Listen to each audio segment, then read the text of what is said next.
Hello, and welcome to the Unearthed Life podcast. I am excited to have Sam Eldridge with me today. He has started a week-long intensive program called Noble Workshops. This is a therapeutic intensive of small groups and learning your story in community with others. I can't say enough about it and how effective this approach is to understanding who we are. If you would like more information, please visit nobleworkshops.com.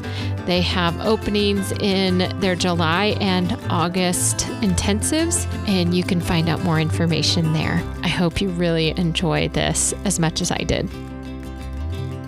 On this episode of The Unearthed Life, I have the privilege of having Sam Eldridge here. He is the owner, creator, and clinical director of Noble Workshops, but he is also in private practice as well as a licensed counselor. So welcome, Sam. Thank you, Mel. Good to be with you today.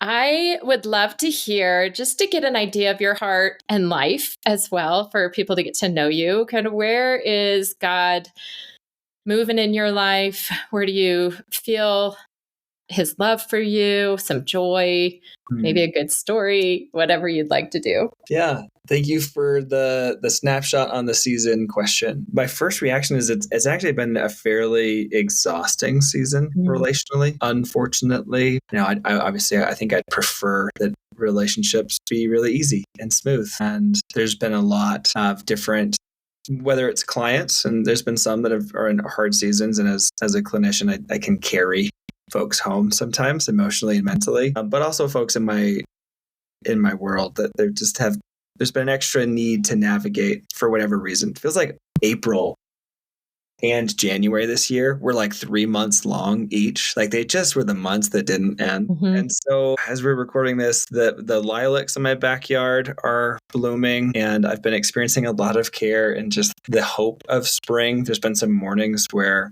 post rain, it's almost smelled like we're not in Colorado. We're actually in like northern Wyoming or Montana. Like it's just been like that cold spring. I have to come back to the present to answer that. Is like when I have these pieces of, whether they're the sense of blooming flowers or went for a wonderful walk with a close friend on Monday this week. While relationships have been hard, they've also been a gift in this season. Things that are really simple have been a gift in this season. So as I'm coming into today, that feels like an honest snapshot. There's the good and the hard both, and they're even in the same category.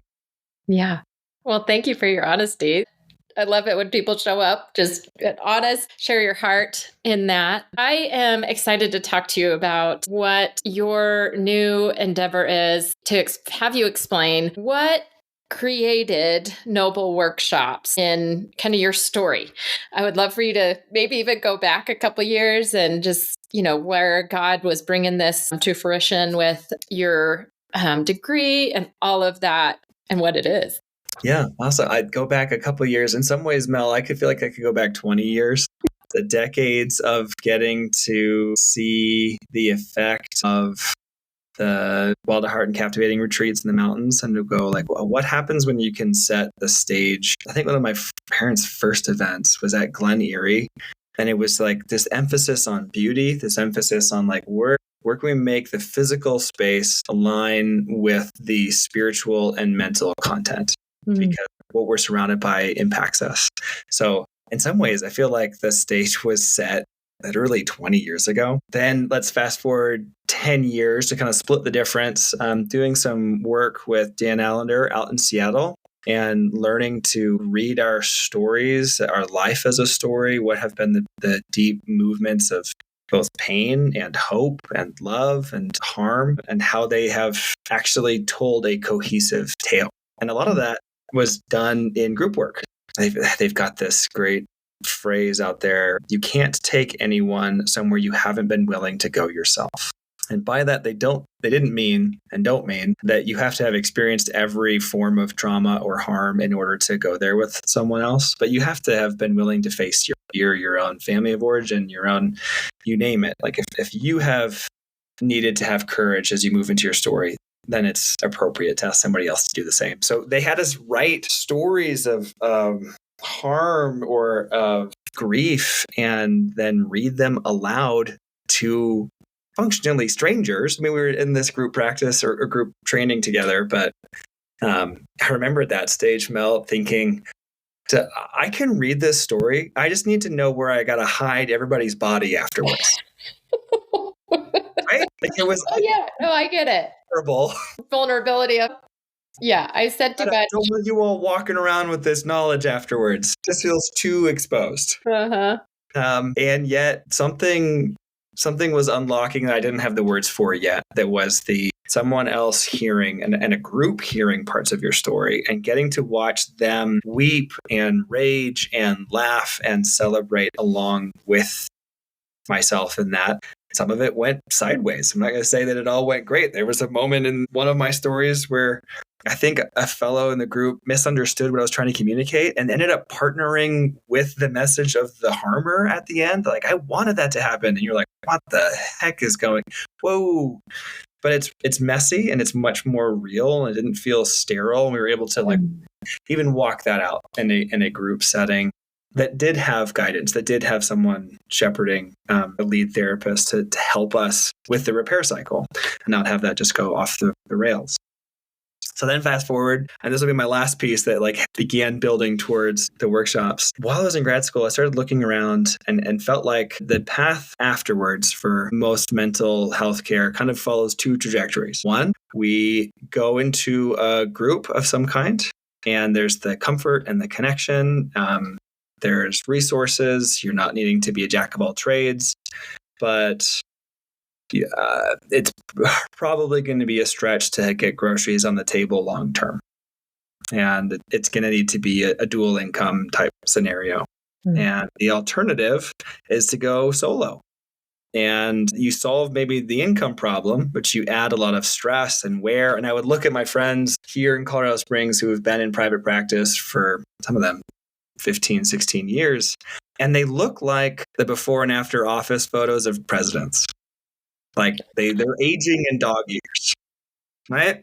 Yeah, more gray hair, more wrinkles. They're like in this time warp of that wasn't 1 year, that was 7. And I think the latest I heard was the average burnout takes about 6 or 7 years before you're just out of the field. And so I didn't love those two options. Didn't love the idea of aging super fast and then burning out and needing to find a new career. And I didn't love the option of not being able to provide. And so I was trying to find what's a different way? How do I build on the experience of beauty and story and narrative and group work and some of the care I've been receiving at the time through Bill and Lori Loki and the experiential stuff, and create something where not only the clients would thrive, but the clinicians would as well. It would be a context that there's health begets health begets health. Mm-hmm. I know I'm being a little bit vague there, but that was kind of the launch pad for that piece. That's awesome. So in saying that, now we've got Noble Workshops created, and I would love for you to explain what that looks like for somebody who comes and I guess theories of therapy that you use and the creativity behind it as well, because it is a very creative space in moving and you're just not sitting in a chair, which I love. So I would love for you to explain to the person who's out there that is looking for something intentional. Yeah. Multifaceted, maybe different, maybe surprising and integrated. Yeah. So Noble Workshops is a 5-day group process, wellness and therapy week. And it's an intensive that I would say conservatively probably gets it done in about 5 days, what takes traditional weekly talk therapy, maybe a year and a half, maybe 2 years. Because you have so much at your disposal within that intensive to get things done and to get things moving. And so to unpack some of those pieces, it's a protected space. And so we become Mel and Sam again. And we leave jobs and last names and technology at the door. And we lean into both where we have come from and where we are today. There's a quote by William Glasser, who's the creator of choice theory, who says our past has everything to do with who we are, and yet we live it today. And so some of the theories that We implement our psychodynamic, that the idea that your past and attachment styles, the way that your family home experienced love and safety or didn't, has a ton to do with the personality and the protective strategies that you developed over time. We also implement internal family systems theory, which is this phenomenal internalization tool that you're able to look at our patterns of behavior and see ourselves as multifaceted, not schizophrenic, not hearing a lot of voices and needing to respond to them, but noticing that we have often a war within us of different parts that want to soothe, parts that want to protect, parts that want us to come back and acknowledge the pain. Then we layer in experiential group work and interpersonal neurobiology. Because if we were doing just the individual therapy that I do a lot of, which is in telehealth, a lot of that ends up being the interpersonal neurobiology. Dan Siegel out of San Diego, for those of you who are unfamiliar, it's a fancy way of understanding what happens at a neurochemical level when we make eye contact with another person, tell our story, and have their emotional response help us to calibrate what was done. And we actually have this harmony back and forth between us to heal, to correct, and to grow. So I'll give you an example. If we're going to be doing family of origin work, we may be processing your mom or something that happened in grade school. At Noble, we don't just talk about it. We get to involve another group or multiple members of the small group to enroll into those characters, and you dialogue with them. But what's really beautiful about it is we've built in all of this safety to have this not go sideways. The person of piece of work it is the one who is speaking. They're the ones who actually are able to tap to the potential for healing that's within the God that is in them, and some really beautiful things happen. I would flag, the group work is really scary, and what's really amazing about it is when we are just watching somebody else do their work, we get 70% plus of the experience of the person who's in the quote unquote hot seat. So we've got all of these different layers in here. And I would say, we're also using music and poetry and movement and theories around EMDR and regulation. And there's the thing called the therapeutic spiral model, which is you have to resource before you go deeper. So there's a lot of thought and care that goes into why that poem, why that teaching, why the movement before all that, to get our bodies to be regulated and have a resource to hear about attachment theory in a new way, and then bravely stand and hold a card that represents perhaps what you experienced before going into a small group and getting to press into the work in the present that has its roots through all of your story. Yeah. Oh my gosh, there's a lot going on in there. That's amazing. I love that. It's probably been a while since you've actually fully explained like all of it. Yeah, right? I think the one thing I love the most is it's small groups, but each group has a licensed therapist to guide them. Yes. And how important that is, how much more safe that is, and just to show up and know that you're going to be cared for in a professional way. Very much so.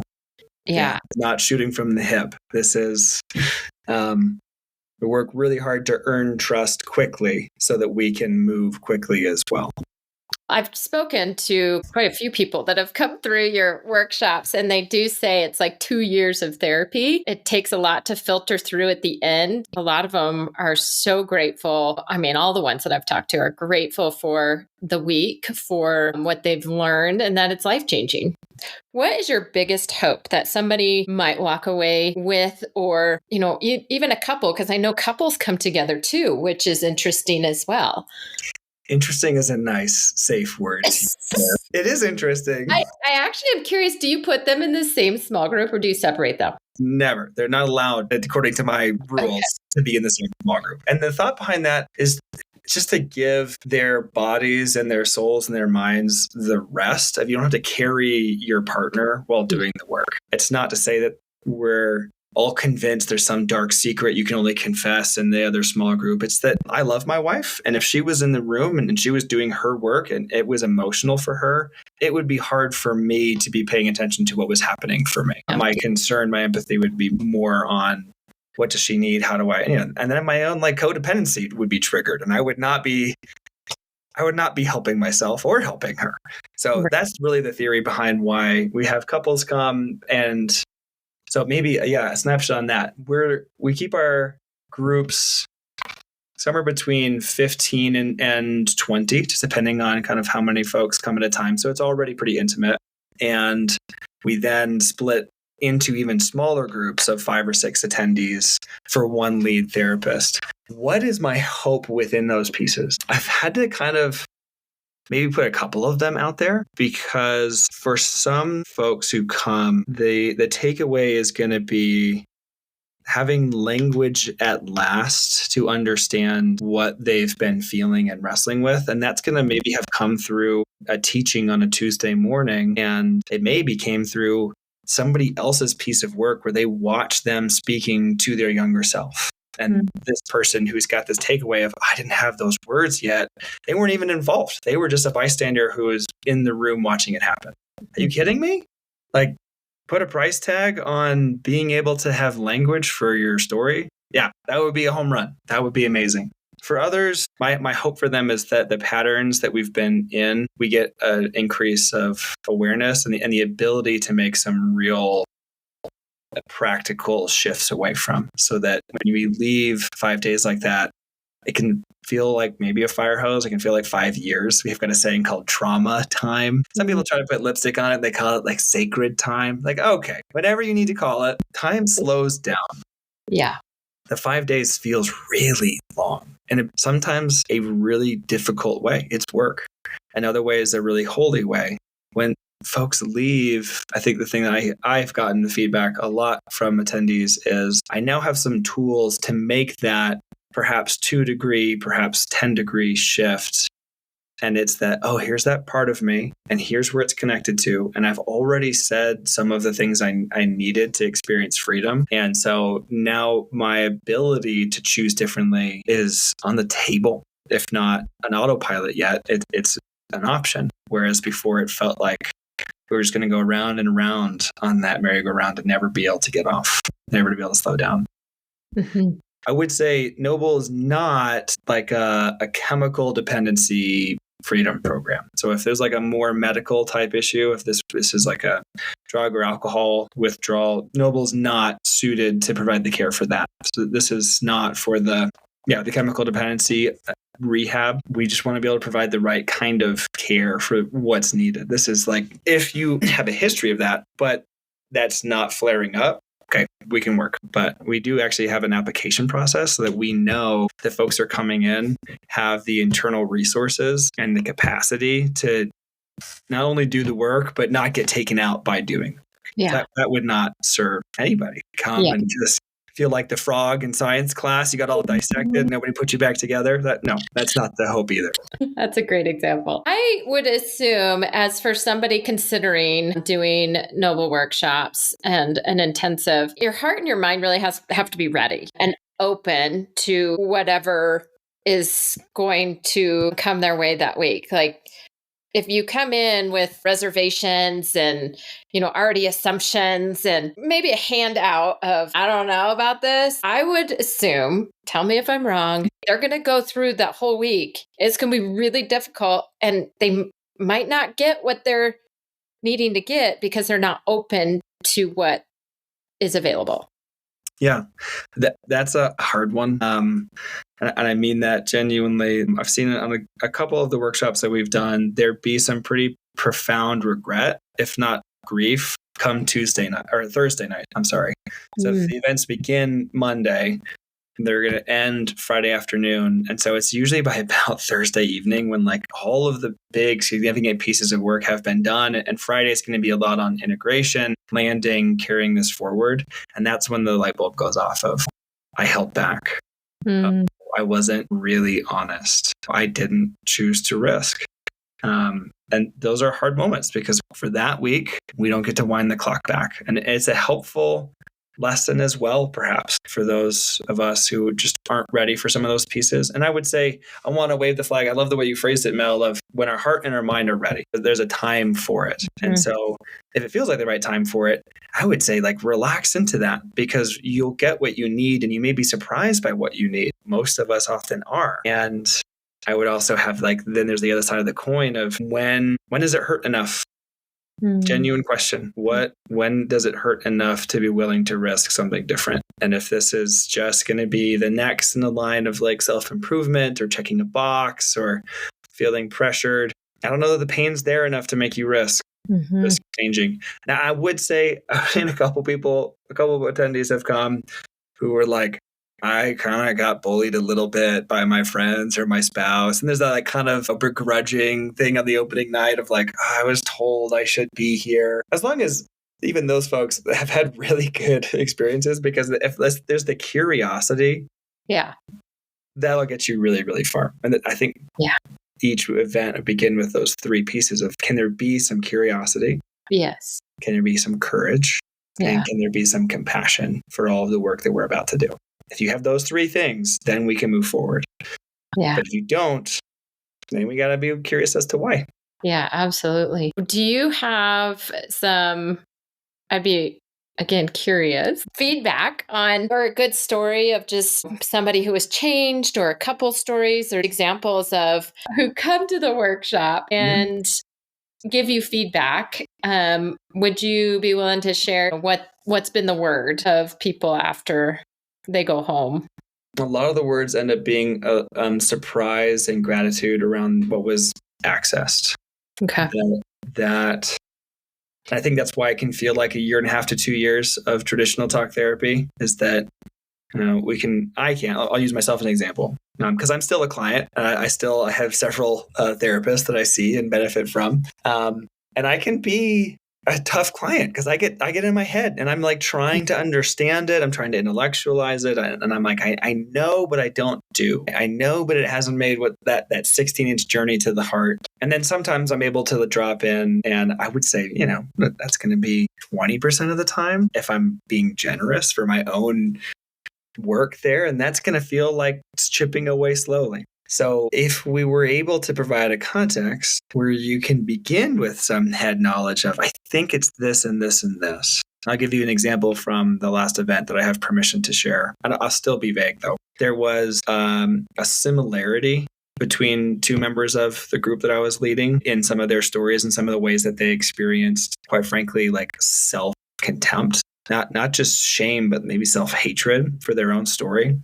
You can have that head knowledge. And you can go, I don't like this about me, and I don't like this about my current state of things, current ways that makes me behave.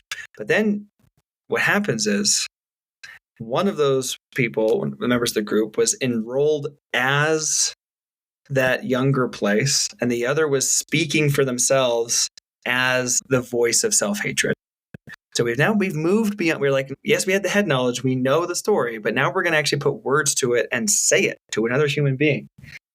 And the way that it works at Noble is there's times where we need to kind of change our role, the protagonist. We're going to speak perhaps from a place within us, from the self-hatred, and then hear it from a different place in us.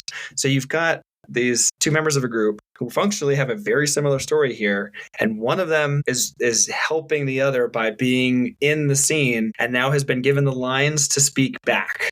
These lines of, you're disgusting. No one will ever love you. You deserve all of this. And you watched like this person's face go white, needing to do the dignity of saying the words that weren't theirs, right? This was the other person's phrase. They're just helping the scene progress. But they say the same things to themselves and yet would never imagine saying this to someone else out loud. Here they are. They're like trapped in this bind and they are feeling it physically. They're feeling it emotionally. They're feeling it at a neurological. Like this is just, we want to talk about access. And then they write later like, I knew I hadn't embodied it. I hadn't had to look in someone else's eyes as they were weeping and said these things, and then change the role and hear the words of forgiveness and kindness and be invited into a different way, literally, and then go take a seat and breathe and reflect back to the person whose piece of work it was. I'm like, man, access almost feels like too weak of a word at this point, right? Like we're doing surgery. And so the stakes are very high. Yeah. So what did he say after? Like, what was the culminating feeling for him and emotion after that? So what's interesting is, to keep track of, we'll say person A is the piece of work that it was. Person B has a similar story and was involved in the work. And I watched person B's face go white while doing the work to help person A. Person B said at the end of all of this, gosh, let me get back into their phrasing. That was horrible, horrifying, and so clarifying. And I experienced freedom for myself having walked that out with you. And it was this, right? That wasn't even why you thought you were here. You didn't know that was going to happen. Right. You were just involved in somebody else's piece. And it was horrible and horrifying to have to say that. And it was the moment for them of, I actually feel free from my patterns of behavior because of being involved in somebody else's piece of work. Yeah. No, it's just so cool. I think what I love about it in that sense, Mel, too, is like, as the lead therapist, we can set the stage. We can have the education. We can understand internal family systems. We can understand family systems. And we can understand cognitive behavioral therapy and beliefs and disorientations. And we can use these tools, but there's such creativity and spontaneity and the unknown that we have to be willing to be flexible and see. And that's become one of the things I've most appreciated out of myself and the team and kind of have come to expect. Be light on your feet. If I could give words of advice back to say I'm beginning this as a leader for these groups, be light on your feet. Be willing to be flexible. Watch what's going to unfold because it's going to be collaborative. If I have an agenda, I need to set that to the side and see where this is actually going. And it's usually this beautiful, completely unplannable, unpredictable, almost just piece of art that gets to unfold. Yeah. You mentioned a little bit. So what have you learned the most out of starting this and going through it for yourself? Yeah, it's going to be hard. It's going to feel really vulnerable. I've learned I am a bit of a perfectionist, and I've got a lot of every time there's something I'm looking to do differently and better. Here's something I knew going in that it had validated. It's easier for me to do this with a team than it would be to do it alone. Oh, yeah. But that idea was floated out there of what if I just try taking 5 guys into do a retreat in a cabin and it's just me? No, thank you. Nope. I love that we get to lean into, I get to lean into others who have the training for the embodied work and to not have to become an expert in that myself and go no, look here, they've done the training. They've got the miles. I love that there's a team I got to pull together for the hospitality side of things who are just loving, compassionate, curious people who sit around the lunch tables and are able to connect so that the team can retreat and go and connect. I love that there's a team with different voices and different pieces of input. And that has been really fun as I'm blessed to have some pretty amazing relationships. And when I look around the room, I was able to begin with the team member I've known the shortest amount, I think was Lori at the time, who did a ton of work for me personally 7 years ago. So that's the person I know the least. This is pretty cool. That's a nice collection of relationships and some good history there to let me trust that. Yeah, you have an incredible team. So each one of the counselors are lots of years of counseling between all of these incredible people. Yeah. I would love for you to tell people where they can find you. Website, you have your own podcast that they can learn more about. So I'd love for you to share that. The easiest place to go would be to nobleworkshops.com. NOBLE. Not Nobel like the prize. Although that would be cool. Yeah. Nobleworkshops.com. And there's a blog. There's a free PDF for an inner child exercise to do. There's the information on our events and the podcast and all that stuff that can be found there. Yeah. So I'd send folks over to nobleworkshops.com. Awesome. And when's the next couple coming up? There's one July 10th to 11th and then August 11th to 15th. And there are still spots for those. There are still spots for those, and then not again until November. So we kind of got these like beautiful Colorado summer weeks coming up as options. And it's in Colorado Springs, just so people know. Technically it's in Colorado Springs. It feels like Black Forest to me because it's so far. But yeah, so that's about 45 minutes south of Denver, 30 minutes north of like central Colorado Springs. You get a good view of Pikes Peak from the dining hall. Oh, it's gorgeous. Tucked in the trees. It's amazing. It's a beautiful space, lots of quiet and time for reflection as well. Yeah. Highly recommend it. You can come say hi to all of us. Exactly. Yes. Would love lots of folks to come. Please visit nobleworkshops.com to get more information. And thank you, Sam. Just a joy and a privilege to have you. Thank you, Mel. Great to be with you. Thanks for the questions and the conversation. And blessings on all the future work, too. I appreciate it. It's needed.